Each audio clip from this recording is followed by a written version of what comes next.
Geography का जो अगला टॉपिक पढ़ रहे हैं उस टॉपिक का जो नाम है भारत का तटीय राज्य और समुद्री सीमा। भारत का तटीय राज्य और समुद्री सीमा। समुद्री सीमा थोड़ा ध्यान से समझिएगा मैटर को। ये ज्योग्राफी है, बहुत बड़ा विषय है, सब्जेक्ट है। धीरे धीरे हम लोग आगे बढ़ रहे हैं और उसमें आज जो हम लोग पढ़ने जा रहे हैं उसका नाम है भारत का तटीय राज्य और समुद्री सीमा। इसके बारे में हम लोग पढ़ रहे हैं। इसको पढ़ने से पहले आप दो तीन बातों को समझिए। दो तीन बातें आपको जानना जरूरी है। जैसे सबसे पहला जो बात है वो जानना है भारतीय उपमहाद्वीप के बारे में कि भारतीय उपमहाद्वीप क्या है। भारतीय उपमहाद्वीप कहते किसको हैं। दूसरी जो बात जानना है वह है भारतीय प्रायद्वीप के बारे में। भारतीय प्रायद्वीप किसे कहते हैं इसके बारे में जानना है। और तीसरा जो बात है थोड़ा उसको समझ लीजिए कि आप हल्का सा कॉन्टिनेंट के बारे में जानिए, दक्षिण एशिया के बारे में जान लीजिए कि क्या है दक्षिण एशिया क्या है। ये जब तीन बातें जानिएगा तो आपको समझ में आएगा कि हमको भारत का तटीय राज्य और समुद्री सीमा का विस्तार कैसे है और ये है क्या चीज। समझ में आ रहा है। कॉन्टिनेंट में आप जानते हैं कि महादेश होता है। सब कॉन्टिनेंट में क्या होता है, महाद्वीप होता है, उपमहाद्वीप होता है। और भारतीय उपमहाद्वीप की चर्चा कर रहे हैं तो है ना, इंडियन सब है ना, उसको क्या कह सकते हैं, कॉन्टिनेंट कह सकते हैं। इंडियन सब कॉन्टिनेंट कह सकते हैं भारतीय उपमहाद्वीप के बारे में। इससे पूर्व जो हम लोग बातों को जानेंगे उसमें सबसे पहले आप दो तीन बातों को समझने का प्रयास कीजिए। आप देख सकते हैं, देखिए अभी आप लोग देख सकते हैं आपके सामने इस स्क्रीन पर आपका पूरा विश्व का एक नक्शा है कि नहीं। इस विश्व के नक्शे में आप देख सकते हैं कि आपका ऊपर में लिखा हुआ है कॉन्टिनेंट्स एंड ओशियंस, है ना। कॉन्टिनेंट्स का मतलब हो गया कि कौन कौन से महाद्वीप हैं, महादेश हैं। और ओशियन का मतलब हो गया कि कितने समुद्र वगैरह हैं, महासागर हैं। समझ में आ रही है बात। तो अगर इसको आप बहुत अच्छे तरीकों से अध्ययन कीजिए तो आप देखिए कि आपका भारत पूरे वर्ल्ड में, पूरे भारत के नक्शे पर कहाँ है। तो आपको नजर आएगा कि जो पूरा पीला साइड से पूरा पीला पीला जो रंगा हुआ है वह हमारा एशिया महादेश है। कौन सा महादेश है, एशिया महादेश। इसी एशिया महादेश के इंडियन ओशियन के ठीक ऊपर में आप देखिए थोड़ा सा भारत का नक्शा यहाँ पर बनाया गया है कि नहीं है। यहाँ पे आपको भारत नजर आ रहा होगा और इसी एशिया महादेश का एक देश है हमारा भारत, जहाँ हम लोग निवास करते हैं, जहाँ हम लोग रहते हैं। इसके बाद थोड़ी सी हम चर्चा आपको बताना चाहेंगे यहाँ पर कि एशिया के ठीक बगल में आप देख सकते हैं, एशिया के ठीक बगल में यूरोप है। क्या है, यूरोप। और उसके ठीक नीचे यहाँ पर क्या है, अफ्रीका है। समझे कि नहीं, ये क्या है, अफ्रीका। और अफ्रीका से अगर थोड़ा इधर चले आए तो यहाँ पर नॉर्थ अमेरिका है जिसको हम लोग उत्तरी अमेरिका कहते हैं। और नीचे देखिए यहाँ पर है साउथ अफ्रीका जिसको हम लोग साउथ अमेरिका जिसको हम लोग क्या कहते हैं, दक्षिणी अमेरिका कहते हैं। और इसके बाद एक जगह देख लीजिए यहाँ पर है ऑस्ट्रेलिया। क्या है नाम इसका, ऑस्ट्रेलिया। तो ऑस्ट्रेलिया है। तो अब आप यहाँ से गौर कीजिए तो आपको सबसे पहला, अगर हम इधर से भी चले या उधर से चले कोई मतलब मने नहीं, आप समझने की कोशिश कीजिए। सबसे पहला महादेश अगर इसको लिख दे तो कोई दिक्कत है, इसको अगर हम दूसरा बोले तो कोई दिक्कत है, ये तीसरा हो गया तो कोई दिक्कत है, ये चौथा हो गया तो कोई दिक्कत है। यहाँ तक आप लोगों ने देख लिया कि ये जो मने ये है आपका यहाँ पे महादेश है जिसके बारे में आप अध्ययन कर रहे हैं। और इसके बाद देख लीजिए जरा सा,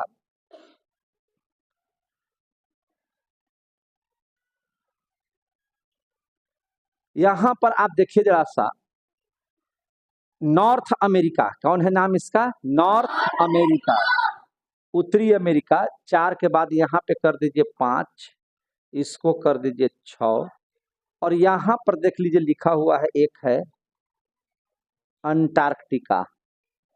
क्या है? अंटार्कटिका। अब देखिए ध्यान से, अंटार्कटिका यहाँ लिखा हुआ है कि नहीं लिखा हुआ नीचे? तो कुल मिला जुला करके कितने आपके हो गए यहाँ पे? 7। कितना हो गया? 7। कितना हो गया? 7। यहाँ पर आप देख सकते हैं कितने महादेश हो गए? 7। तो जब 7 यहाँ पर हो गए, बड़ा हो सकता है कि नहीं? हाँ, 7 हो गया। हाँ ठीक है, 7 हो गया। यहाँ पर आपने पढ़ा, महादेशों की आपने चर्चा किया, तो फिर से आप बता दीजिए कौन कौन महादेश की चर्चा किया। पहला नंबर एशिया,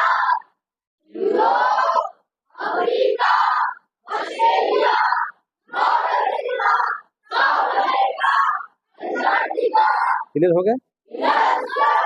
और ये कहीं ना कहीं आप देखिएगा तो महासागरों से घिरे हुए हैं ये सभी जगह।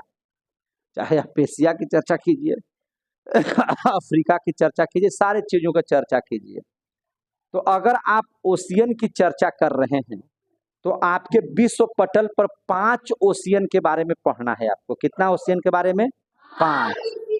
आप यहाँ पे देखिए क्या लिखा हुआ है, पैसिफिक ओशियन, प्रशांत महासागर।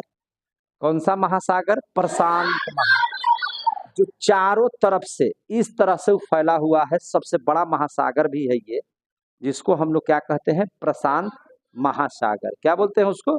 प्रशांत महासागर। इसके बाद आप देख सकते हैं, देखिए जो सबसे ऊपरी हिस्सा है, यहाँ पर आप देखिए जरा सा, है ना, आप यहाँ पर देखिए, आपको नजर आ जाएगा आर्कटिक ओशियन लिखा हुआ है। आप कैसे समझिएगा कि यह ऊपर में है और कैसे समझिएगा कि यह जो है नीचे में है? इसको समझने के लिए आप इस बात को ध्यान से समझिए जो हम आपको बता रहे हैं। सबसे पहला चीज देखिए, ये आपका महादेश भी है, महाद्वीप के साथ साथ ये महासागर भी है, जहां पे लिखा हुआ है साउथर्न ओशियन। क्या लिखा हुआ है? साउथर्न, दक्षिण महासागर, जिसको हम लोग कहते हैं अंटार्कटिका। क्या बोलते हैं? अंटार्कटिका। तो याद रखिएगा, यहाँ पर है आर्कटिक और यहाँ पर है अंटार्कटिक टिका, है कि नहीं? और यहाँ है अटलांटिक। सब नाम एक समान आपको दिखाई दे रहा है। यहाँ है अटलांटिक, यहाँ है अंटार्कटिका और यहाँ है आर्कटिक। आप इसके अलावा 2 तो बहुत आसानी से जान गए, एक प्रशांत महासागर और एक ठो हिंद महासागर। क्लियर हो गया? बाकी 3 गो में आप आर्कटिक, अंटार्कटिका और अटलांटिक थोड़ा सा लगता है कि एक ही टाइप का है। तो आप ऐसे इसको याद रखिएगा कि महासागरों में जो ऊपर है अंटार्कटिक है, तो टीक जहां रहेगा, तो टीक माथे पर ऊपर रहता है कि नहीं? टीक रहता है कि नहीं माथे में? तो अपना टीक धरिए, टीक धरिए, तो टीक पकड़ के बोलिए अंटार्कटिक, और टीक है ऊपर में, और टीक है ऊपर में, यानी कि अंटार्कटिक हमेशा ऊपर रहेगा। तो याद रखिएगा कि अंटार्कटिक महासागर जो है से ऊपर में है, काहे कि टीक हमारा ऊपर में। आ गया समझ में? टीका, टीका लेते हैं तो टीक से नीचे न है टीका, टीक है यही जा, टीका लेते हैं यहाँ, तो टीक ऊपरे की टीका ऊपरे, टीक ऊपरे और टीका नीचे, माने टीक रहेगा तो ऊपर है और टीका रहेगा तो नीचे। तब इससे याद रखिएगा कि अंटार्कटिक जो होगा वह ऊपर वाले महासागर में है ना, नॉर्थ साइड में है, और नीचे जो है टीका है, इसलिए वह क्या है? दक्षिण में है। इसको हम लोग साउथर्न ओशियन कहते हैं, अंटार्कटिका को। क्लियर हो गया कि नहीं हो गया? अब देखिए उत्तरी अमेरिका, दक्षिणी अमेरिका, इधर है यूरोप और अफ्रीका। तो यहां से इधर एक तरफ और इधर एक तरफ देखिए, तो इसके दोनों को अलग करता है जो महासागर। उत्तरी अमेरिका दक्षिणी अमेरिका को अलग करता है जो महासागर, एशिया यूरोप और अफ्रीका से, वह बीच में है अटलांटिक। क्या नाम है? अटलांटिक। माने टिक टिका के बीच में अटलांटिक। आगे समझ में? टिक टिका के बीच में क्या रहेगा? अटलांटिक। क्लियर हो गया? अगर हम क्वेश्चन पूछ दें कि महाद्वीपों को अलग करने वाला महासागर कौन है, तो अटलांटिक। उत्तर साइड में कौन सा महासागर है? भारत देश के नीचे कौन सा महासागर है? चारों तरफ से सबसे बड़ा महासागर कौन है? कौन ऐसा जगह है जो महादेश के साथ साथ महासागर भी है? जोर से बोलिए। क्लियर हो गया? आप इस नक्शे को थोड़ा समझे कि नहीं समझे? अब हम टॉपिक पर आते हैं, है ना। हम पढ़ा रहे थे इंडियन सब कॉन्टिनेंट, भारतीय उप महाद्वीप। देखिए, अब इस मैटर को समझने का प्रयास कीजिए। बहुत साल पहले क्या है, ये जो देख रहे, देखिए भूगोल में ना 2, 4, 10 लाख 20 लाख वर्ष को थोड़ा सा समय बताया जाता है। करोड़ों बरस है तो हाँ हुआ। माने भूगोल में समझ लीजिए कि बहुत वर्षों को 100-200 वर्ष का वहां कोई महत्व नहीं है ज्योग्राफी में। क्लियर हो रहा है ना? ज्योग्राफी में 100-200 साल का कोई महत्व नहीं है। करोड़ों साल, लाखों साल, 10 लाख साल, 20 लाख साल, उस सामान्य साल है उन लोग का। ज्योग्राफी के लिए ये सब सामान्य साल है, सामान्य बरस है, इसमें आश्चर्य करने की जरूरत नहीं है। अब यहाँ पर देखिए, यहाँ पे आपको दिखाई दे रहा होगा भारत, दिखाई दे रहा है। पहले भारत जिसको हम आज बोल रहे हैं यहाँ पे नहीं था, समझे कि नहीं? और इसके ऊपर का जो क्षेत्र कहलाता था, इसके ऊपर का जो क्षेत्र कहलाता था, वह कहलाता था अंगारा लैंड के नाम से जाना जाता था। किस लैंड के नाम से जाना जाता था? अंगारा लैंड के नाम से। ठीक है। और इसके नीचे का जो साइड था वह जाना जाता था गोंडवाना लैंड के नाम से। किस नाम से? गोंडवाना लैंड के नाम से, गोंडवाना लैंड के नाम से। और पहले भारत इस तरह से नहीं था, बल्कि वह जो है यहाँ पर एक द्वीप की तरह इस तरह से व्यवस्थित था। लेकिन आपको यह बात पता होना चाहिए, महाद्वीपीय विस्थापन सिद्धांत के अनुसार, है ना, महाद्वीपीय विस्थापन सिद्धांत के अनुसार, है ना, प्लेटोटॉनिक्स के आधार पर, है ना, स्थिति है कि ये द्वीप धीरे धीरे करोड़ों वर्षों के बाद अपने स्थान को परिवर्तित करते करते करते करते यहाँ तक क्या हो गए? पहुंच गए। और यहाँ पर पहुंच करके टकराए इस अंगारा लैंड से, जो गोंडवाना लैंड पर ये द्वीप कहिए या जो भी चीज कहिए, ये धीरे धीरे लाखों बरस तक आकर के यहाँ रुके होंगे, कुछ दिन यहाँ रहे होंगे, कुछ दिन यहाँ रहे होंगे, लाखों वर्षों से ढकलाते हुए, है ना, आगे बढ़ते हुए, विस्थापन के नियम को पालन करते हुए, महाद्वीपीय विस्थापन सिद्धांत के नियम को पालन करते हुए, है ना, ये आगे बढ़कर के आज इस जगह में पहुंच गए। और यहाँ अंगारा लैंड से टकराने के बाद ये क्या बन गए? है ना, महाद्वीप की रचना कर लिए। और महाद्वीप चूंकि यहाँ पे बहुत सारे द्वीपों के समूह पर आ करके यहाँ पर एक जो द्वीप है यहाँ आ गया, इसलिए पहले यह एक महाद्वीप के तौर पर था। पहले किस तौर पर था? महाद्वीप के तौर पर था। लेकिन जब यहाँ से, है ना, विस्थापन करते करते, डिस्प्लेसमेंट होते होते होते होते जब अंगारा लैंड से ये टकराया, तो यहाँ पर बहुत सारे जो है से पर्वतों का इस तरह से निर्माण हुआ और यहाँ पर बहुत सारे द्वीपों के साथ यह जुड़ गया। तो इसलिए इसको अब महाद्वीप न बोल करके भारतीय मैंने इसको उप महाद्वीप कहा गया, और चूंकि यह भारत के नाम से ही इसको रखा गया, इसलिए इस पूरे क्षेत्र को क्या कहा गया? भारतीय उप महाद्वीप कहा गया। क्लियर हो गया? इसको क्या कहा गया? भारतीय उप महाद्वीप का नाम दिया गया। तो क्या भारतीय उप महाद्वीप में सिर्फ भारत का नाम होगा? नहीं, भारतीय उप महाद्वीप के अंतर्गत में बहुत सारे देशों का नाम है ना। इसमें आपको याद रखना पड़ेगा कि कौन कौन से भारतीय उप महाद्वीप के नाम से जाने वाले देश हैं। महाद्वीप माने तो होता है आपका कंटिनेंट, उप महाद्वीप का मतलब हो गया सब कंटिनेंट, तो उसमें एक देश नहीं ना होगा।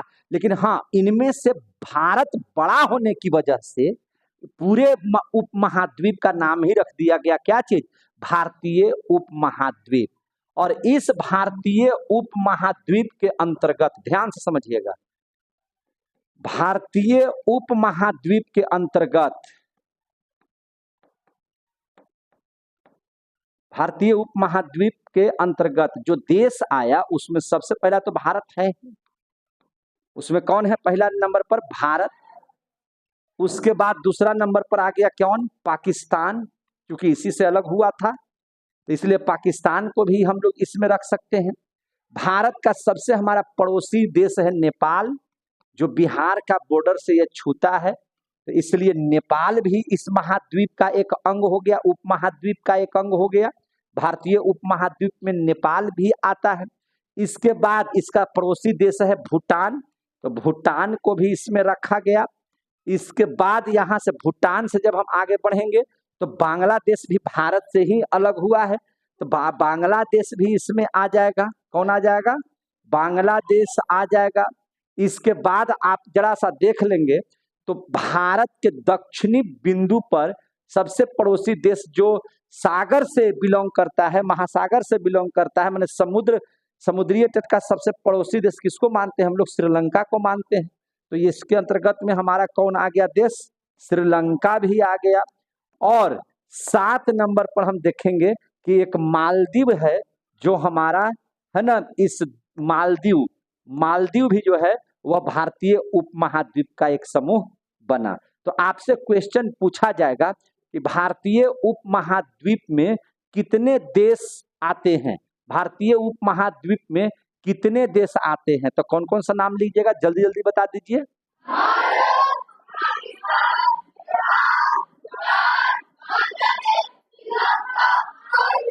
क्लियर हो गए? और आपको हम पढ़ाए थे कि हमको 3 बातों को ध्यान में रखना होगा। एक भारतीय उप महाद्वीप जो आप जाने अभी, एक पढ़ाए कि भारतीय प्रायद्वीप, उसको थोड़ा देरी में देख लेंगे, और एक हमने कहा था कि दक्षिण एशिया के कुछ जगहों के नाम को आपको जानना होगा। दक्षिण एशिया, एशिया महादेश तो इतना बड़ा देश है, एशिया महादेश देख रहे हैं ना कितना बड़ा महादेश है। से देश, बहुत सारे देश मिलकर के एक महादेश का निर्माण करते हैं। और हमने कहा दक्षिण एशिया, तो एशिया का दक्षिण तो जने भारत है तने ना, हम ये भारत एशिया के किस छोर पर पड़ता है? तो एशिया के दक्षिणी छोर पर है भारत, समझे कि नहीं? और दक्षिण एशिया में कौन कौन से देश आते हैं? तो याद रखिएगा, दक्षिण एशिया के अंतर्गत में, दक्षिण एशिया के अंतर्गत में जो देश आते हैं उसमें कुछ का नाम जाने, क्या कुछ अंतर है? तो हाँ है अंतर। आप उसमें अफगानिस्तान को भी रख सकते हैं। किसको रख सकते हैं? अफगानिस्तान को। दक्षिण एशिया में कौन है? अफगानिस्तान। और कौन आता है? पाकिस्तान। कौन आता है? पाकिस्तान। समझ में आ रहा है ना सबको? और पाकिस्तान के साथ साथ कौन है? भारत है, नेपाल है, भूटान है, सबको लिखिए। भारत, नेपाल है ना, और क्या है? भूटान। उधर से नाम बताइए ना आप जी। भूटान के बाद बताइए, भूटान के बाद बांग्लादेश का नाम नहीं बोले हैं तो बोलिए ना उधर से। बांग्लादेश, बांग्लादेश का नाम आ जाएगा। श्रीलंका का नाम आ जाएगा। किसका नाम आ जाएगा? श्रीलंका का नाम आ जाएगा। अच्छा चलिए, मालदीव का भी नाम आ जाएगा। तो आप देख सकते हैं कि उप महाद्वीप में लगभग 7 देश, दक्षिण एशिया में हमारा कितना देश हो गया? 8 देश। कहीं कहीं आपको म्यांमार के भी बारे में चर्चा की जाती है, लेकिन उसको ज्यादा नहीं देखना है आपको। सीधा सीधी अगर कोई पूछ दिया कि दक्षिण एशिया में देश कितने हैं, तो आप 8 बताएंगे। कितना बताएंगे? 8। कौन कौन है, जरा नाम ले लीजिए।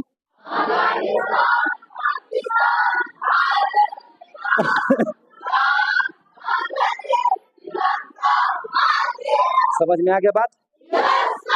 तो उसको हम लोग क्या बोलेंगे? दक्षिण एशिया के ये हमारे देश हो गए, और ये जो हो गया से भारतीय उपमहाद्वीप के हमारे देश हो गए। समझ में आ गया? तो क्वेश्चन आएगा कि भारतीय उपमहाद्वीप में कितने देश, तो 7, और दक्षिण एशिया में कितने देश, तो 8। क्लियर हो गया? अब जरा हम भारतीय प्रायद्वीप की चर्चा कर लें। किसकी चर्चा कर लेते हैं? भारतीय प्रायद्वीप। प्रायद्वीप किसे कहते हैं? वह जगह जहां एक और स्थल हो, बाकी 3 जगहों में समुद्र ही समुद्र या पानी ही पानी हो, ऐसे स्थल को क्या कहते हैं? प्रायद्वीप कहते हैं। क्या कहते हैं? प्रायद्वीप।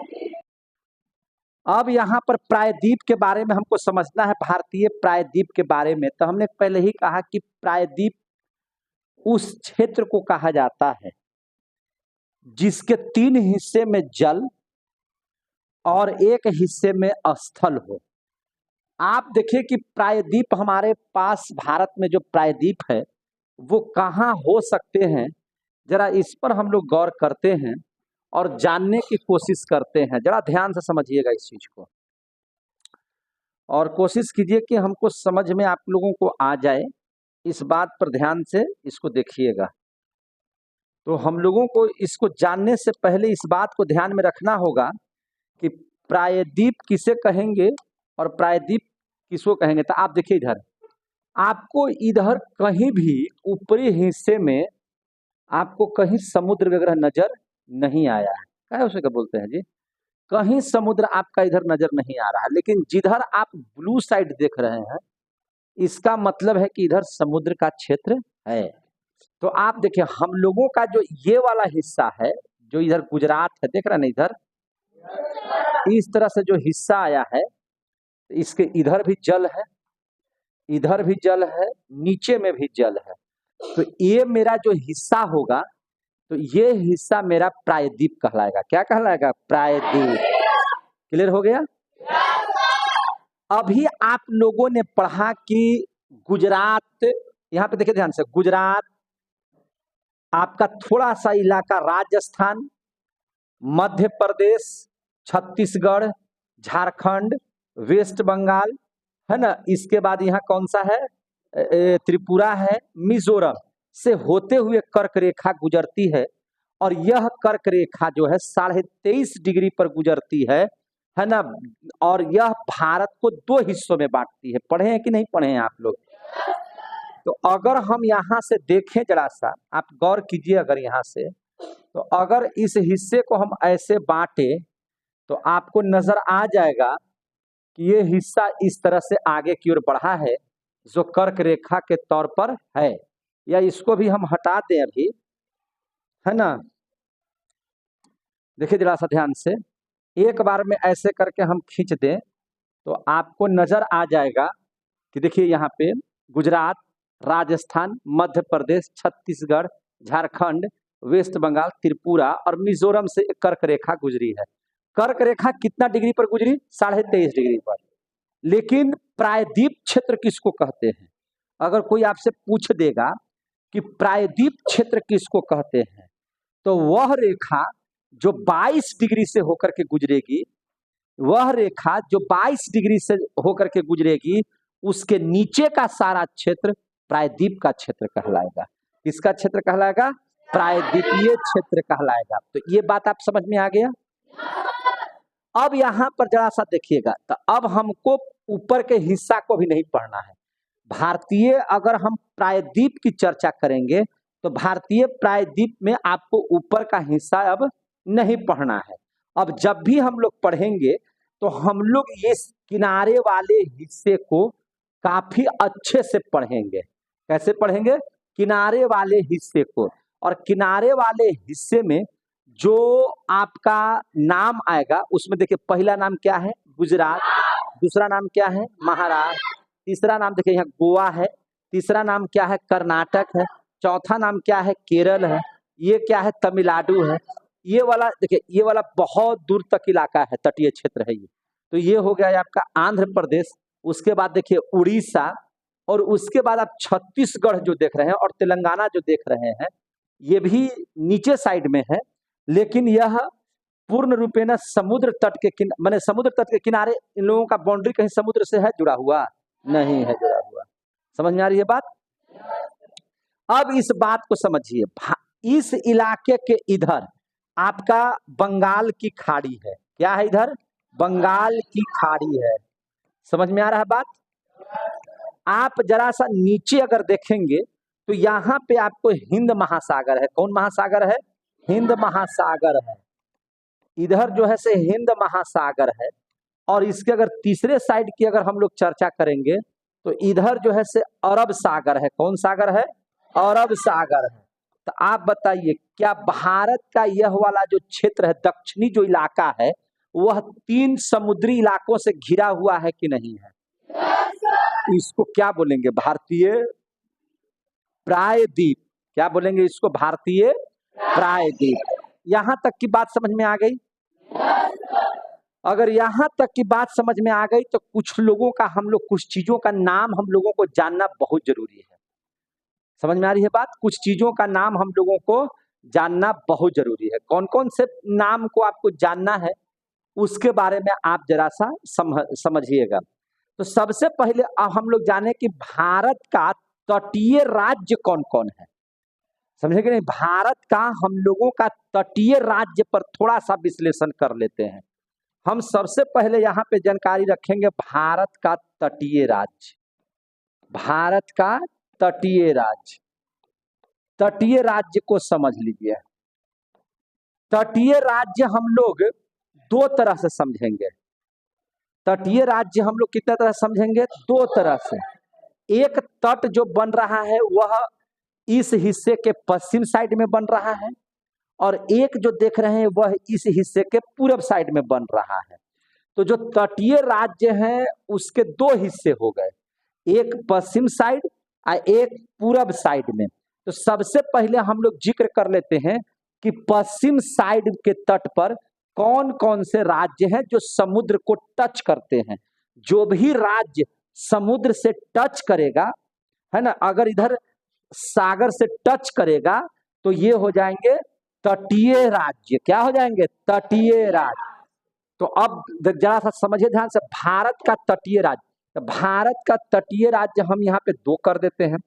एक हो गया पश्चिमोत्तर राज्य, पश्चिमोत्तर राज्य, और एक पढ़ लेते हैं हम लोग पूर्वी राज्य, जो भारत के तट को, तट से सटा हुआ है, समुद्री तट से सटा हुआ है। और आप नाम आराम से पढ़ सकते हैं कि कौन कौन से ऐसे हैं जो भारत के तटीय राज्य कहलाएंगे। दोनों को मिला दीजिएगा तो वह भारत का तटीय राज्य हो जाएगा। लेकिन हम सोच रहे हैं कि एक ही टॉपिक में दोनों हम अलग अलग करके पढ़ा दें कि आप उस तटीय राज्य के बारे में समझ लीजिएगा। तो इधर पश्चिमोत्तर राज्य जो होंगे, पश्चिमोत्तर नहीं, पश्चिमी राज्य कर दीजिए इसको। क्या कर दीजिए? पश्चिमोत्तर नहीं, पश्चिम राज्य। पश्चिम राज्य, 1 मिनट इसको आप लोग पढ़िए। क्या चीज? पश्चिमोत्तर राज्य। हटाओ इसको।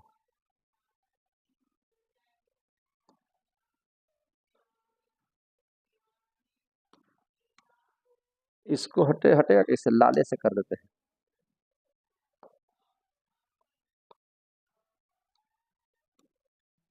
नहीं हट पा रहा। इसमें हमने क्या किया कि भारत का तटीय राज्य पर जब हम लोग विश्लेषण कर रहे हैं तो हमने कहा कि पश्चिम साइड में और पूर्व साइड में कौन कौन से राज्य है। तो आप देख करके बताइए हमको। अगर हम पश्चिम की चर्चा करेंगे तो सबसे पहला कौन आ जाएगा? उसके बाद कौन आ जाएगा? यहाँ कौन है? इसके बगल में कौन है? यहाँ पे कौन है? टोटल मिला के बताइए कितने हो गए? कितना हो गए? तो भारत का तटीय राज्य जो पश्चिम राज्य है वह हो गया 5। कौन कौन?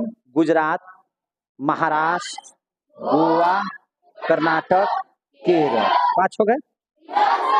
अगर हम लोग पूर्वी की चर्चा करें तो पूर्वी की जब जैसे ही आप चर्चा कीजिएगा तो पूर्वी की चर्चा कीजिएगा तो इसमें कौन कौन आ जाएगा?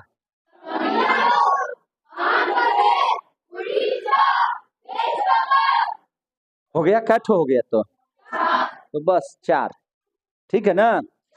तो समुद्र से सटा हुआ हमारा कुल मिला जुला करके 9 ऐसे, कितने? 9 ऐसे राज्य हैं जिनको हम कहते हैं भारत का तटीय राज्य या तटीय प्रदेश। समझ में आई बात है? भारत का तटीय राज्य उसको हम लोग कहते हैं, है कि नहीं?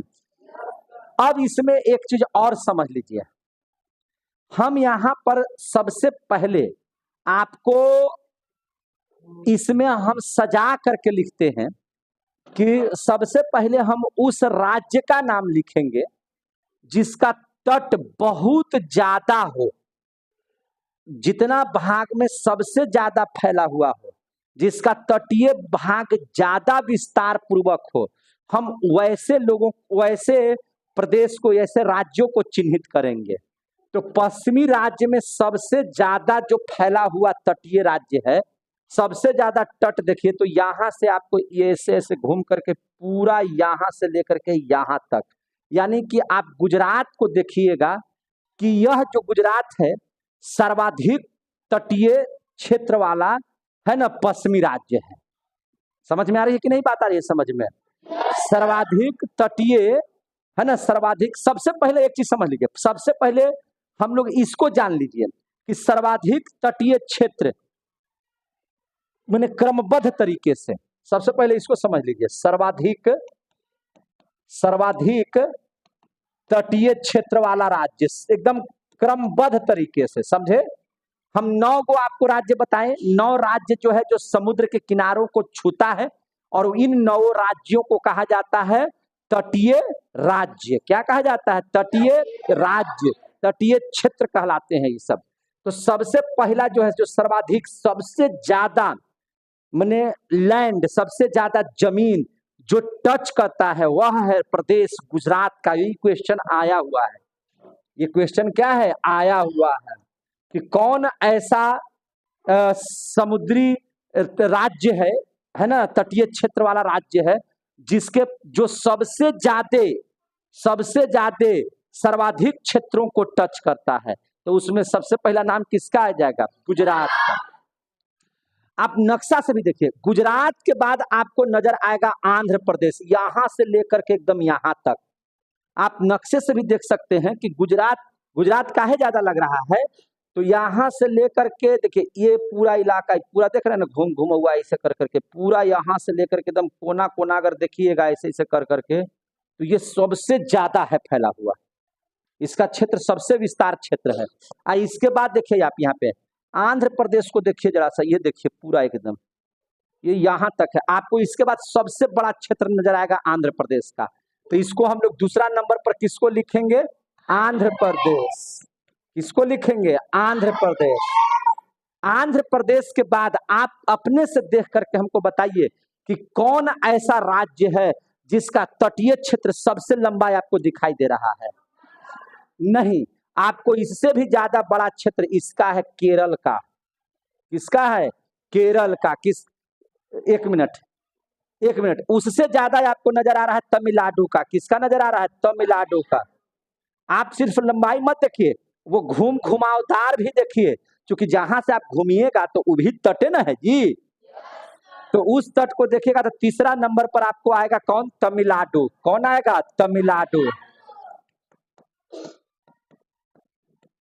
तमिलनाडु के सबसे निचला छोर क्या है? कन्याकुमारी, जहां पर हमारा है ना अक्षांश की रेखा गुजरती है, ठीक है ना। तो ये तमिलनाडु हो गया तीसरा नंबर पर, जो सर्वाधिक क्षेत्र रखता है कि नहीं? सर्वाधिक क्षेत्र रखता है, वो तीसरा नंबर पर है। उसके बाद आप सही बोले कि महाराष्ट्र है। कौन है? महाराष्ट्र। चौथा नंबर पर कौन है? महाराष्ट्र। चौथा नंबर पर कौन है? महाराष्ट्र। पांचवा नंबर पर है आपका केरल। पांचवा नंबर पर कौन है? केरल। उसके बाद छठा नंबर पर आप हमको देख करके बताइए कि कौन ऐसा प्रदेश है जो सबसे ज्यादा क्षेत्र आपको नजर आ रहा है? तो केरल के, हाँ बिल्कुल सही। कौन सा? उड़ीसा। उड़ीसा। उसके बाद आपको किसका नजर आ रहा है? उड़ीसा के बाद, उड़ीसा के बाद कर्नाटक। कौन सा? कर्नाटक। कर्नाटक के बाद बताइए।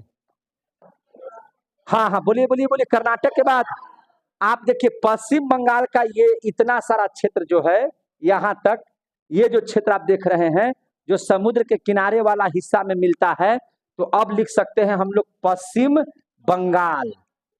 देखिए पश्चिम बंगाल। और 9वां नंबर पर आप देखिए गोवा। कौन है? गोवा। अब तो क्लियर हो गए होंगे।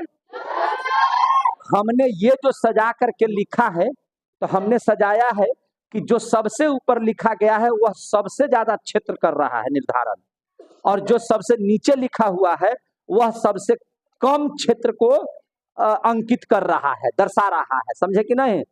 तो अब हमको बताइए कि इस हिसाब से सबसे ज्यादा सर्वाधिक तटीय क्षेत्र वाला राज्य कौन है? सबसे कम सर्वाधिक तटीय क्षेत्र वाला राज्य कौन है? यहां तक तो आप लोग बता दिए, यहां तक तो आप लोग बता दिए। और हम आपसे पूछेंगे कि भारत का प्रायद्वीपीय क्षेत्र कितने डिग्री अक्षांश से गुजरती है? बोलिए। 22 डिग्री। कितना डिग्री? 22 डिग्री।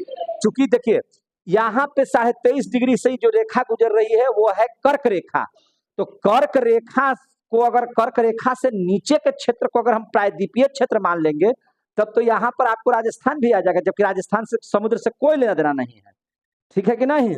तो यह क्षेत्र नहीं आएगा, क्योंकि 1 डिग्री जैसे ही घसकेंगे, तो 1 डिग्री जैसे ही घसकेंगे तो आपका राजस्थान समाप्त हो जाएगा, है कि नहीं? 22 डिग्री से जो रेखा जाएगी, जो रेखा कितना डिग्री से जाएगी? 22 डिग्री से जाएगी। और वह उससे नीचे का जितना क्षेत्र होगा उस क्षेत्र को हम लोग क्या कहते हैं? भारत का प्रायद्वीपीय क्षेत्र कहते हैं। ये हमने पढ़ा तटीय क्षेत्र। अब जरा हम लोग गौर कीजिए, हम इसको भी उसी हिसाब से रखिए, सर्वाधिक तटीय क्षेत्र के हिसाब से रखिए इधर वाले राज्य को। तो अब बताइए भारत का तटीय राज्य जो पश्चिम साइड का है, जो किस साइड का है? पश्चिम साइड का है, उसमें सबसे ज्यादा क्षेत्र किसके पास है? तो भैया चाहे जैसे मिला लीजिए, जब गुजरात सब में सबसे ज्यादा है तो निश्चित है कि पश्चिम राज्य में तो और ज्यादा है। तो अगर यहाँ गुजरात रखें तो कोई दिक्कत है? गुजरात नाम रखे तो दिक्कत है। इधर है कितना टोटल मिला के क्षेत्र? पश्चिम राज्य में 5 और पूर्वी राज्य में कितना है? 4। तो पश्चिमी राज्य में 1 गुजरात लिख दिए। गुजरात के बाद आपको कौन लग रहा है कि सबसे ज्यादा? महाराष्ट्र। क्या बात है, आप लोग कितना बढ़िया समझ रहे हैं, महाराष्ट्र। उसके बाद आपको क्या लग रहा है? उसके बाद आपको क्या लग रहा है? केरल। बहुत बढ़िया। केरल के बाद आपको क्या नजर आ रहा है? कर्नाटक नजर आ रहा है। कर्नाटक के बाद क्या नजर आ रहा है?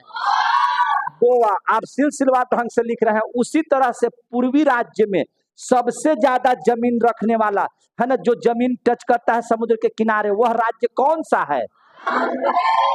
क्या बात है यार, आंध्र प्रदेश। आप समझ रहे हैं तभी बोल पा रहे हैं, नहीं समझेंगे तो नहीं बोल पाएंगे। नक्शा देखिए और बात कीजिए। आंध्र प्रदेश। कौन सा? आंध्र प्रदेश। इसको एकदम दिमाग में बनाते रहिए कि हम आंध्र प्रदेश ऐसा देखे थे, महाराष्ट्र को ऐसा देखे थे। दूसरा नंबर पर कौन है? तमिलनाडु। कितना बढ़िया जवाब दे रहे हैं, तमिलनाडु। तीसरा नंबर पर बताइए। उड़ीसा या उड़ीसा जो कहना से कहिए, उड़ीसा। चौथा नंबर पर आए पश्चिम बंगाल। कौन सा? पश्चिम बंगाल। क्लियर हो गया? देखिए एक बात यहां से और क्लियर कर देते हैं। यहां तक तो क्लियर हो गया?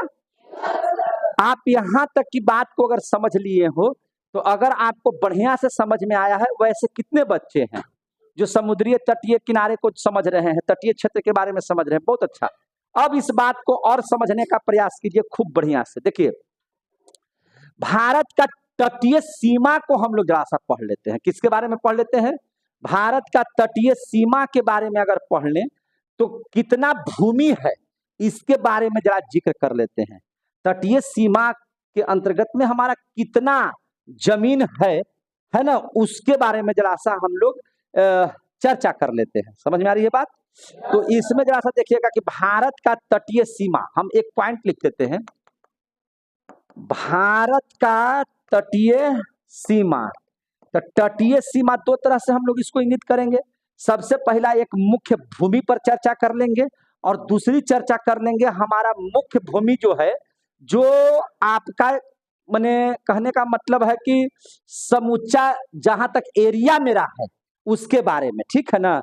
तो अगर हम मुख्य भूमि की चर्चा कर लेंगे, ध्यान से समझिएगा, मुख्य भूमि की अगर चर्चा कर लेंगे तो मुख्य भूमि जो है हमारा, जो आप यहां से लेकर के पूरा यहां तक प्रवेश कर गए, देख रहे हैं ना, ये जो जमीन यहां से लेकर के पूरा इसे से किनारे किनारे जो घूम गए, तो यह जो मुख्य भूमि है उसका अगर आप जाइएगा तो किलोमीटर में उसका जो लंबाई आएगा वह 6100 किलोमीटर आएगा। कितना किलोमीटर आएगा?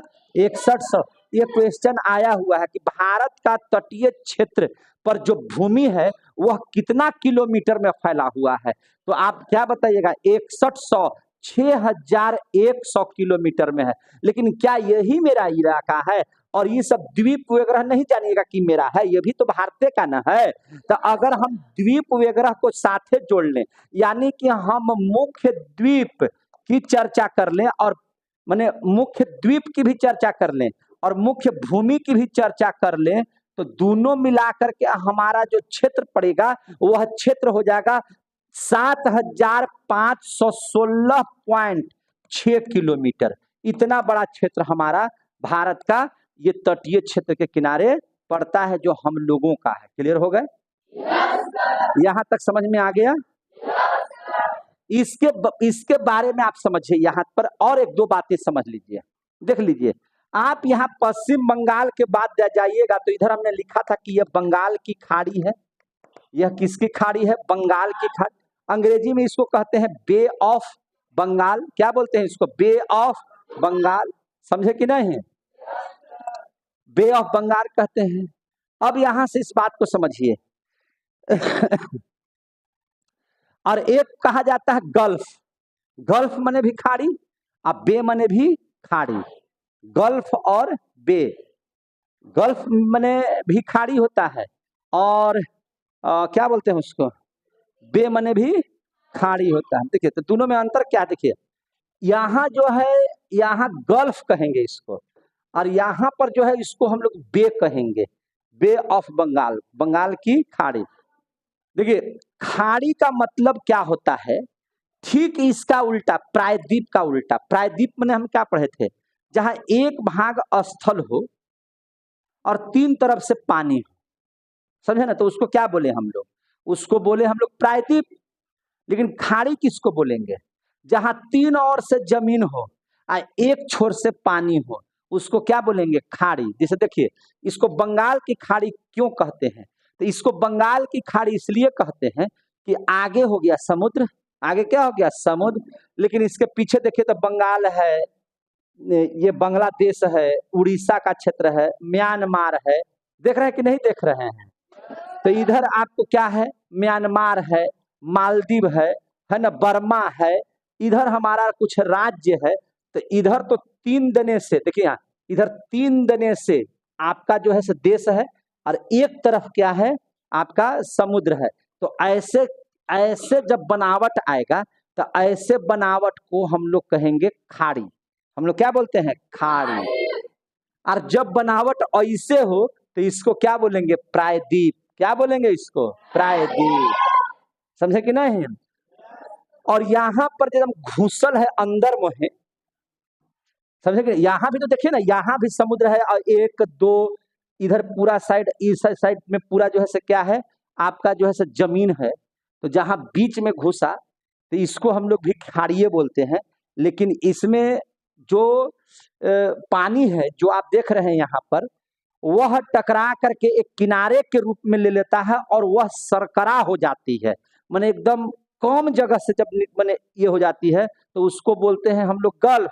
और जब इसका माने फैलाव होता है तो इसको क्या बोलते हैं? खाड़ी। तो ये हो गया बंगाल की खाड़ी। और इधर जो पड़ता है इसको आप गुजरात के साइड में जो है ना, इसको हम लोग क्या बोलेंगे? कौन सी खाड़ी बोलेंगे? खंबात की खाड़ी। इसको बोलेंगे, क्या बोलेंगे? खंभात की खाड़ी, जो कहाँ है? कच्छ में है। कहाँ है? कच्छ में है। गुजरात में कच्छ जगह है, वहीं पर खंभात की खाड़ी। क्या चीज बोलेंगे उसको? खंभात की खाड़ी। यहाँ पर जो देख रहे हैं, एक यहाँ पे है, एक यहाँ पर भी देखिए, है ना इसे। तो यह जो खाड़ी है, ये भी एक खाड़ी है, तो इसको बोलेंगे कच्छ की खाड़ी। यह क्या है? कच्छ की खाड़ी। ये हो गया कच्छ की खाड़ी, ये हो गया खंभात की खाड़ी, इधर हो गया बंगाल की खाड़ी। समझ में आ रहा है बात? सरकरी वाटर बॉडी है। अब यहाँ पे देख लीजिए, यहाँ पे श्रीलंका है, इधर है से हिंद महासागर है। तो यहाँ पर जो देखिएगा जगह, इसको कहेंगे मन्नार की खाड़ी। इसको क्या बोलेंगे? मन्नार की खाड़ी। समझ में आ रहा है बात? इसको क्या बोलते हैं? मन्नार की खाड़ी। एकरा में एक जगह है जो जहाँ पे पानी जो है बहुत माने एकदम पतला हो जाता है वहां पर, है ना। वहां का छोर जो है से अन्य के मुकाबले थोड़ा पतला दिखाई दे रहा है। तो इस जगह को क्या कहते हैं? सरकरी वाटर बॉडी कहते हैं। क्या बोलते हैं? सरकरी वाटर बॉडी। क्लियर हो गया? इसको क्या बोलते हैं? सरकरी वाटर, एक मिनट, सरकरी वाटर बॉडी है यहाँ पर, जिसको हम लोग क्या बोलते हैं? पाक जल संधि। क्या बोलते हैं? पाक जल संधि। क्या बोलते हैं? पाक जल संधि। इसको क्या बोला जाता है? पाक जल संधि। जहाँ पे वाटर का जो लेवल है ना, वो थोड़ा सिकुड़ा हुआ है, पतला है, उसको हम लोग क्या बोलते हैं? पाक जल संधि। तो आप इतने सारे चीजों के बारे में जानकारी प्राप्त किया। अब हम लोग जरा सा एक बात को एक भी जान लेंगे कि अगर आपसे क्वेश्चन पूछा जाएगा इस तरह से कि हिंद महासागर से सटे, जैसे देखिए आप पश्चिमोत्तर पश्चिमी साइड का तो पढ़ लिए, आप पूर्वी तट भी पढ़ लिए, लेकिन हिंद महासागर, क्वेश्चन आ गया कि हिंद महासागर के तट से बनाने वाले, हिंद महासागर से सटे हुए दो राज्य का नाम बताइए। हिंद महासागर को जो टच करता हो, हिंद महासागर से जो तट का निर्माण करते हैं, वैसे कौन कौन से राज्य हैं? दो राज्य हैं, एक हो गया केरल, जोर से बोलिए, एक हो गया कौन चीज? केरल, और दूसरा देखिए तमिलनाडु, और नीचे है मेरा हिंद महासागर। इससे ही दोनों क्या हो गया? टच कर गया। तो ये जो नीचे वाला देख रहे हैं हिस्सा, दोनों हिंद महासागर से, इधर तो अरब महासागर है, इधर तो बंगाल की खाड़ी है, और नीचे क्या है? हिंद महासागर। तो हिंद महासागर से जो तटीय किनारा बनाता है, उसमें दो राज्य आते हैं, एक आता है केरल और दूसरा आता है तमिलनाडु। अरब सागर से जो बनाता है, अरब सागर से बनाता है आपका गुजरात, महाराष्ट्र, गोवा, कर्नाटक, केरल। इधर से बनाता है बंगाल की खाड़ी से वेस्ट बंगाल, उड़ीसा, आंध्र प्रदेश, तमिलनाडु। लेकिन हिंद महासागर से जो सिर्फ टच करता है, उसमें है मात्र दो राज्य, एक है केरल, दूसरा है तमिलनाडु। क्लियर हो गया? समझ में आ गया बात? अगर यहां तक आप समझ लिए तो जरा सा कुछ तटों के नामों को समझना बहुत जरूरी है। किसके नाम को समझना जरूरी है? तट के नाम को समझना जरूरी है। अब भैया ये जो तट है, इस तट का नाम क्या होगा? ये जो तट है, इस तट का नाम क्या होगा? ये जो गोवा वाला है, उस तट का नाम क्या है? कर्नाटक के किनारे वाला तट का नाम क्या है? इस तट का नाम क्या? पूरा तट का नाम की जानकारी हम लोग प्राप्त करते हैं। ये वाला अगर हो गया तो इसको हम हटाते हैं, कोई दिक्कत नहीं है। तो जरा चलिए मेरे भाई देख लीजिए इस बात को। अब हम तट के बारे में आपको पढ़ाते हैं कि उन तटों का नाम क्या है। तो आप देखिए, देखिए इस समुद्र ब्लू से दिखाया ही गया है, क्योंकि इतना ना पानी उसका कलर ब्लू हो जाता है, ठीक है ना। ऐसे भी अंतरिक्ष के देखने के बाद जो है पूरी पृथ्वी ही नीली नजर आती है, समझे कि नहीं। और ऐसा इसलिए नजर आता है कि इसके चारों ओर समुद्र ही समुद्र है। जैसे उधर माने आपका प्रशांत महासागर है, तो आर्कटिक है, तो एटलांटिक है, तो अंटार्कटिका है, तो हिंद महा, तो वो पूरा चारों तरफ से तो पानी ही पानी है ना। तो वो ब्लू टाइप का ही नजर आता है। आपको नहीं इसमें नजर आ रहा है ब्लू आंख, ठीक है ना आप लोग का? मतलब समुद्र है, मतलब समुद्र है। समझ में आ गई बात? तो अभी गुजरात में थे हम लोग, तो गुजरात में यहाँ से यहाँ तक देख रहे हैं कितना बड़ा तट है। जो सबसे बड़ा तटीय क्षेत्र वाला जो प्रदेश है वह है गुजरात, और इतना बड़ा तट क्षेत्र बनाता है। इस तट का नाम बताइए क्या है?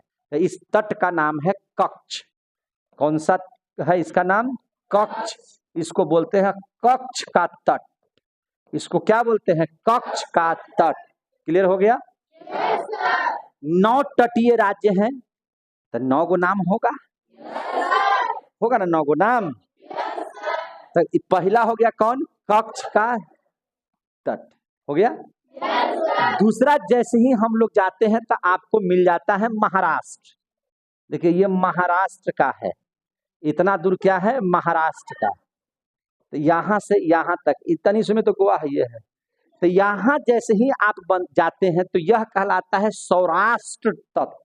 क्या कहलाता है? सौराष्ट्र तट। समझ में आ गया बात? इसको क्या बोलते हैं? सौराष्ट्र।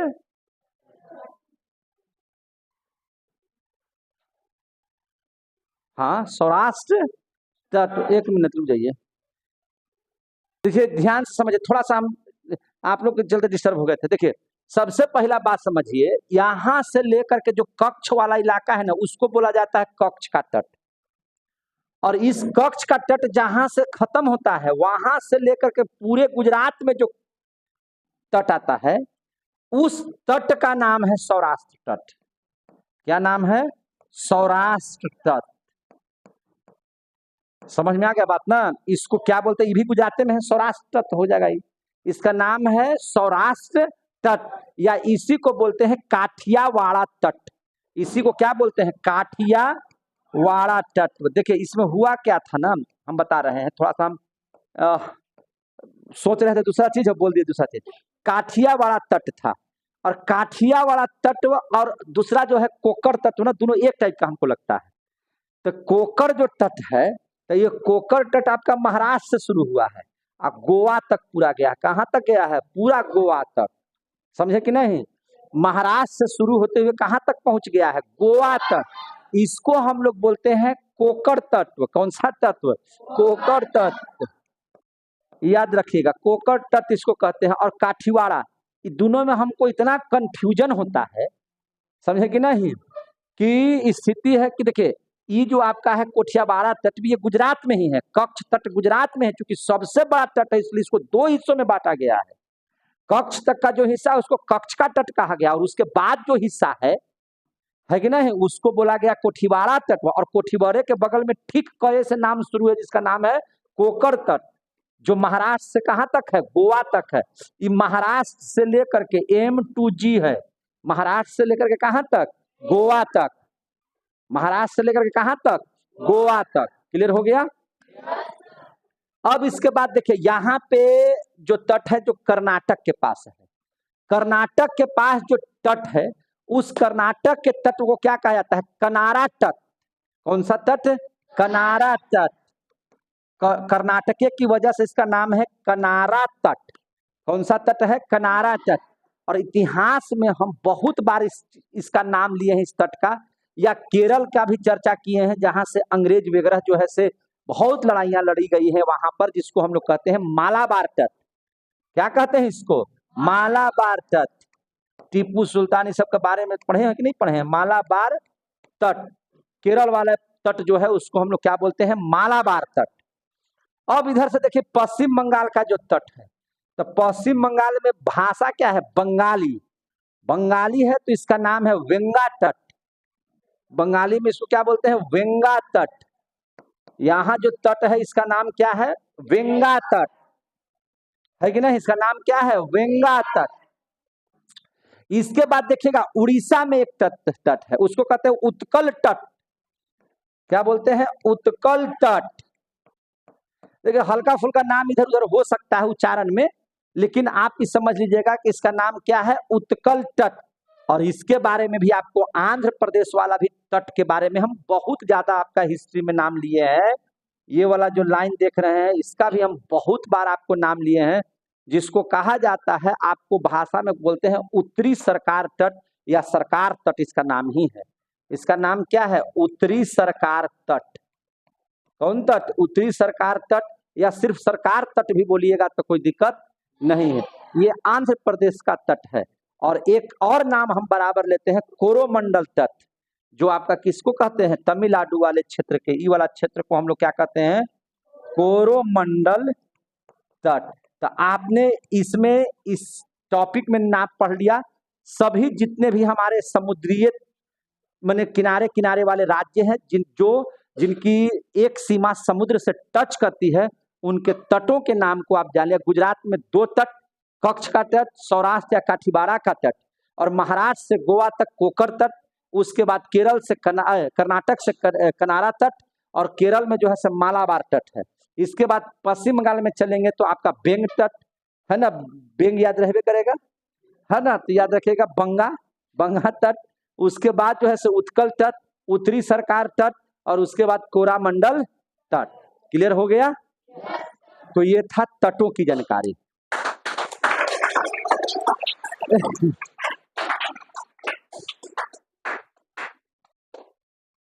अब चलिए देखिए ध्यान से, एक बात और समझ लीजिए आप लोग। लैंड लॉक्ड प्रदेश किसको कहेंगे? कौन ऐसे प्रदेश हैं जिसको हम लोग लैंड लॉक्ड प्रदेश कहेंगे? है ना, स्थलारुद्ध तट, स्थलारुद्ध प्रदेश, स्थलारुद्ध प्रदेश किसको कहेंगे? तो भारतीय प्रायद्वीप में, तो प्रायद्वीप किसको बोले थे हम? तो वह प्रदेश जो 22 डिग्री अक्षांश के नीचे के जितने भी क्षेत्र हैं वो सब भारतीय प्रायद्वीप के अंतर्गत में आते हैं। क्लियर बताए थे कि नहीं आते हैं? तो 22 डिग्री से नीचे में आपका छत्तीसगढ़ आएगा कि नहीं आएगा?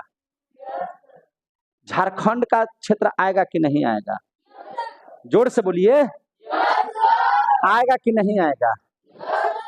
आप तेलंगाना के बारे में बताइए, आएगा कि नहीं आएगा? मध्य प्रदेश आएगा कि नहीं आएगा? ये सब भी तो प्रायद्वीपीय क्षेत्र है कि नहीं भारत के? जोर से बोलिए। सिर्फ इतना ही नहीं ना है प्रायद्वीपीय क्षेत्र। हम जब कहे कि बाबू रे 22 डिग्री का मतलब ये है कि वह रेखा जो 22 डिग्री अक्षांश से जाए, जो कहां से जाए? 22 डिग्री अक्षांश से जाए। तो 22 डिग्री अक्षांश से जाए और वो प्रायद्वीप होना चाहिए। क्या होना चाहिए? प्रायद्वीप। अब प्रायद्वीप को आपको किसको बोले हैं? वैसा क्षेत्र जिसके चारों ओर से समुद्र हो। तो आप भारत का इस हिस्सा को देखिएगा तो इधर समुद्र, इधर समुद्र, इधर समुद्र है, तो ये तो पूरा क्षेत्र आपका प्रायद्वीपीय क्षेत्र हो गया। तो प्रायद्वीपीय क्षेत्र में अब जो है आप देख रहे हैं कि 4 क्षेत्र छोड़ दीजिए, 4 क्षेत्र छोड़ दीजिए तो सारे के सारे प्रदेशों के तट समुद्र को छूते हैं। तो 4 प्रदेश में आपको कौन कौन से प्रदेश समुद्र के तट को नहीं छू रहे हैं लेकिन प्रायद्वीप हैं? उसमें है आपका मध्य प्रदेश, उसमें है आपका छत्तीसगढ़, उसमें है आपका झारखंड, और उसी में है आपका तेलंगाना। जो क्षेत्र भारतीय प्रायद्वीप कहलाते हैं, लेकिन भारतीय प्रायद्वीप होते हुए भी उनका कोई जगह, उनका कोई माने क्या बोल सकते हैं, चौहद्दी समुद्र को टच नहीं कर रहा है, तो वैसे प्रदेश के क्षेत्रों को लैंड लॉक्ड प्रायद्वीप कहते हैं। क्या कहते हैं? लैंड लॉक्ड प्रायद्वीप। यानी कि हिंदी में बात करें तो स्थलारुद्ध, क्या कहते हैं उसको? स्थलारुद्ध प्रदेश। क्या कहते हैं उसको? स्थलारुद्ध प्रदेश, स्थलारुद्ध प्रदेश, जिसको हम लोग कहिएगा लैंड लॉक्ड। क्या पढ़ेंगे इसको? Land locked. समझे कि नहीं?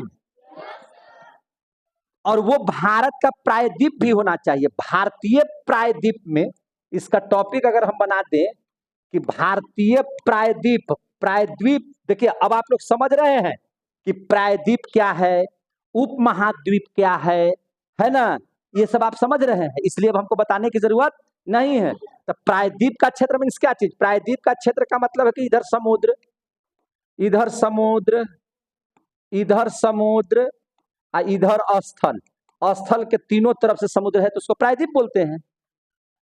समझे कि नहीं? और प्रायद्वीप किसको कहा जाता है भारत में? 22 डिग्री अक्षांश से 22 डिग्री अक्षांश से नीचे के सारे माने 22 डिग्री अक्षांश से दक्षिण के जितने भी जगह हैं सब के सब को हम प्रायद्वीप कहते हैं। लेकिन इन सारे प्रायद्वीपों में अगर कोई नाम पूछा जाएगा तो सारे प्रायद्वीपों में आप इस 9 जगह के अलावा 4 जगह और हो गए, तो 9 4 13 जगह का नाम हो गया जो प्रायद्वीपीय क्षेत्र हैं, समझे कि नहीं, जिसमें गुजरात, मध्य प्रदेश, छत्तीसगढ़, उड़ीसा, झारखंड, वेस्ट बंगाल, महाराष्ट्र, गोवा, कर्नाटक, तमिलनाडु, केरल, है ना, आंध्र प्रदेश, तेलंगाना सब आ गया, सारा चीज आ गया। लेकिन हमको इस बात का पता लगाना है कि जो स्थलारुद्ध है, जो लैंड लॉक्ड है, वह जगह कौन सा है, तो वह जगह 4, वह जगह कितना है 4, कौन कौन, मध्य प्रदेश, छत्तीसगढ़, झारखंड। तो आपसे पूछा जाता है कि भारतीय प्रायद्वीप में स्थलारुद्ध प्रदेश का नाम बताइए, तो पहला बताइए, दूसरा बताइए, 1 मिनट, छत्तीसगढ़, तीसरा बताइए, चौथा बताइए, तेलंगाना। अगर सीख गए तो अच्छी बात है।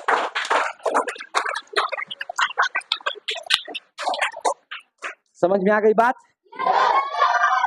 अब ये सब रटने का चीज है कि समझने का चीज है? अब आप लोग समझ में आ रहे हैं कि नहीं? बात समझ में आ रही है? अगर हम पूछे कि भारत में प्रायद्वीपीय क्षेत्र कितने डिग्री अक्षांश की रेखाओं को कहा जाता है, 22 डिग्री से साउथ वाले जितने भी पड़ेंगे उन सारे प्रदेशों को प्रायद्वीप बोला जाता है। क्लियर हो गया? कौन कौन से जगह को हम लोग स्थलारुद्ध प्रदेश कहते हैं?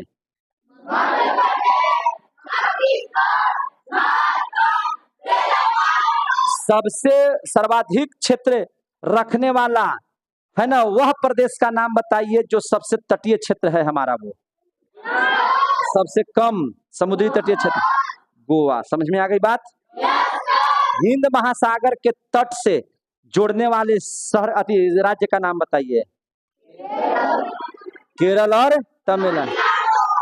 आप हमको बताइए पश्चिमी राज्य में नहीं, माने भारतीय प्रायद्वीप में कौन ऐसा राज्य है जो सबसे कम क्षेत्र उसका तटीय क्षेत्र है? पश्चिम में, पूरब में, पश्चिम बंगाल। क्लियर हो गया? पूरब में कौन है? पश्चिम। अब पश्चिम में कौन है? क्लियर हो गया ना? देखिए, इसको पश्चिम बंगाल क्यों कहा गया इस पर थोड़ा सा चर्चा कर देते हैं। देखिए ध्यान से, देखिए पहले जो हमारा देश था तब बांग्लादेश अलग नहीं था? अलग था नहीं? देखिए बांग्लादेश, देखिए यहां से लेकर के जो लाल रंग से रंग रहा है उसको ध्यान समझिएगा, ये यहां से लेकर के पूरा जो है ना, ये जो देख रहे हैं पूरा पूरा पूरा एकदम, ये एकदम पूरा इलाका देखिए, एकदम पूरा इलाका ये सब था बंगाल, पूरा बड़ा बंगाल था। पूरा को हम लोग बंगाल कहेंगे। अंग्रेज शासन करने के ख्याल से इस बंगाल को 2 भाग में बांट दिया कि भैया इधर वाला को कहेंगे पूर्वी और इधर वाला को कहेंगे पश्चिमी। इधर भैया पूर्वी है ना है। बाद में पूर्वी बंगाल बन गया बांग्लादेश, आज पश्चिम बंगाल जो उस समय से नाम रखाया से पश्चिमी बंगाल रह गया। जैसे गांव में नहीं देखते हैं पूरब पट्टी पश्चिम पट्टी, होता है कि नहीं होता है? तो जब पश्चिम देने हो गया तो पश्चिम पट्टी, जब पूरब देने के हो गया पूरब पट्टी, तो पूरा जो बांग्लादेश है वो चला गया बांग्लादेश बन गया, माने पूर्वी बंगाल बांग्लादेश बन गया, और पश्चिमी बंगाल जो नाम रटाया था से रटा गया, जो भारत में रह गया उसको पश्चिम बंगाल है। तो पूरब में होते हुए भी पश्चिम बंगाल उसको बोलते हैं, क्योंकि अंग्रेज पहले इसको पश्चिमी बंगाल बोलते थे। अब जैसे बिहार है, अब बिहार यहाँ पे है, इस बिहार को 2 हिस्से में हम बांट दिए, इधर वाला हो गया पूर्वी, इधर वाला हो गया पश्चिमी। अब बाई इधर पता चला कि ये हट करके ये अलग को देश बना दिया, तो पश्चिमी बिहार ना सब दिन कहलाएगा। बात समझ आ रही है ना? तो वही बात हो गई और क्या इसमें। तो यहाँ तक की बात समझ में आ गई आप लोगों को? अब चलिए, अब इसमें हम लोगों को पढ़ना है क्या चीज? आप देखिए उत्तर प्रदेश से कोई राज्य देख रहे हैं ना, उत्तर प्रदेश एक ऐसा राज्य है जो सबसे ज्यादा, है ना, इसके किनारे में राज्य सम्मिलित हैं। इसकी बाउंड्री बहुते राज्यों को टच करती है, बहुते राज्यों को टच करती है। देखिए उत्तर प्रदेश के बगल में आपका राजस्थान को टच कर रहा है, दिल्ली को टच कर रहा है, उत्तराखंड को टच कर रहा है, मध्य प्रदेश को टच कर रहा है, छत्तीसगढ़ को टच कर रहा है, बिहार को टच कर रहा है, झारखंड को टच कर रहा है। समझ में आ रहा है ना? इसका नेपाल के भी बॉडी को टच कर रहा है। देख रहे हैं ना, बहुते ज्यादा। देखिए उत्तर प्रदेश में है दिल्ली 1, उत्तराखंड 2, हरियाणा 3, राजस्थान 4, मध्य प्रदेश 5, छत्तीसगढ़ 6, झारखंड 7, बिहार 8। 8 गो कोई टच करता है इसका बाउंड्री,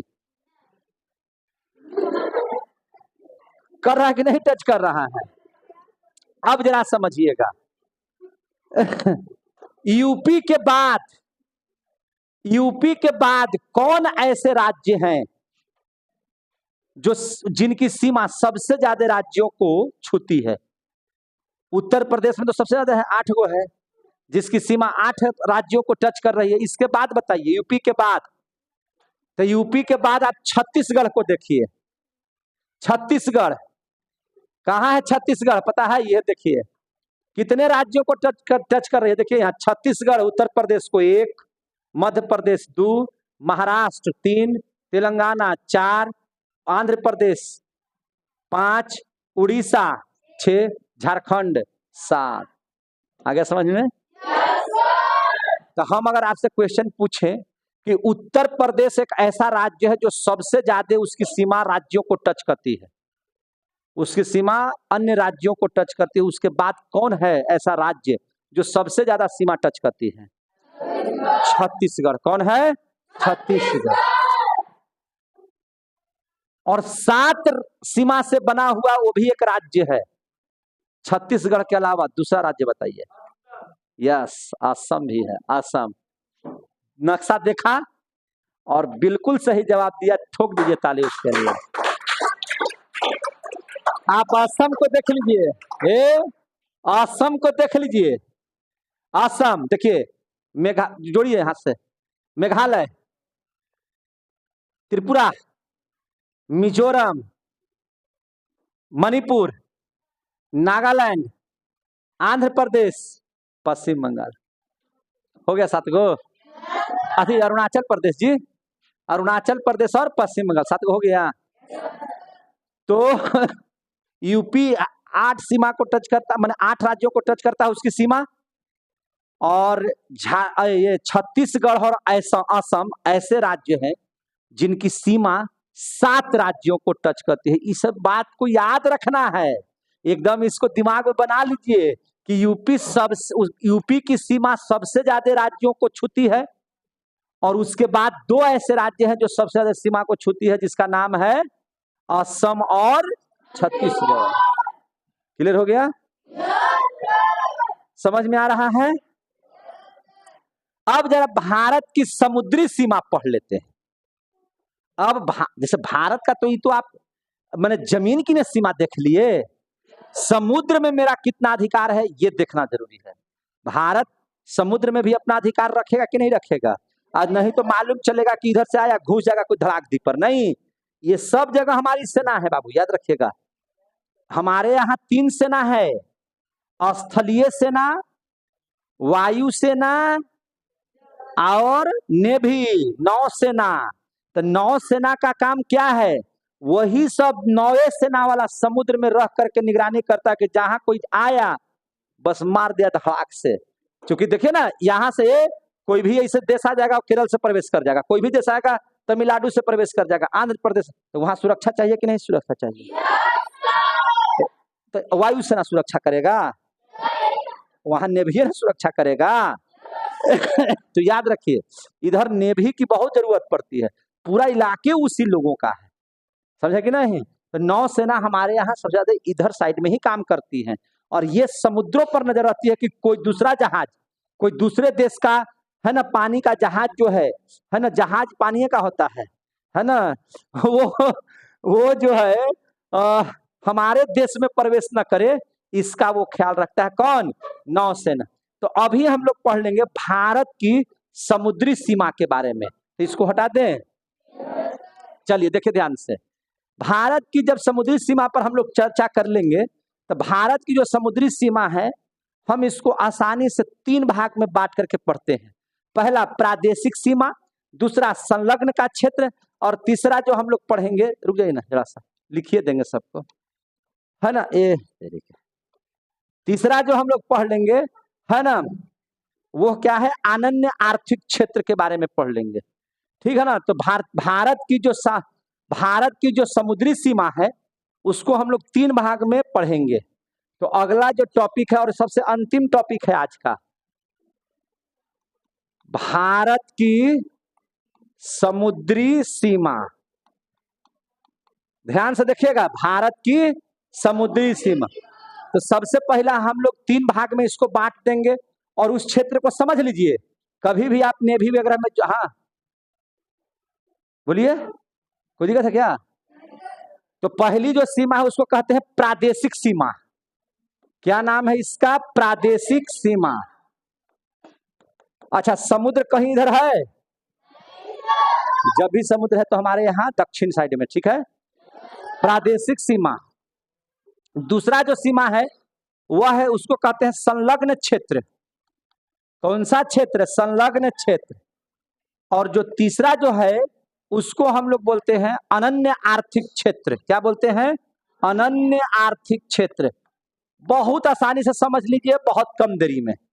लेट कीजिएगा तो आप लोग का लेट हो जाएगा। फिर देखिए जरा सा, सामान्य प्रादेशिक सीमा के बारे में समझ लीजिए, टेरिटोरियल है ना, उसको बोलते हैं।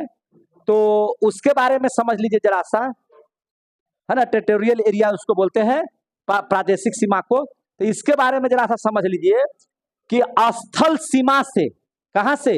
हमारा स्थल सीमा तो यही ना होगा, और ये सब जो है से मेरा क्या है? स्थल सीमा है।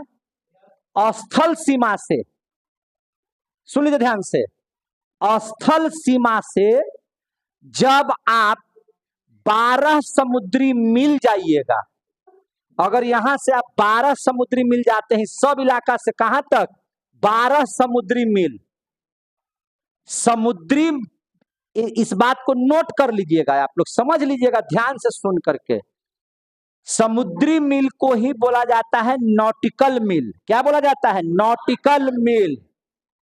हाथ नीचे कीजिए, प्रोजेक्शन करते हैं। तो याद रखिएगा, समुद्री मील को ही क्या कहा जाता है? नॉटिकल मील।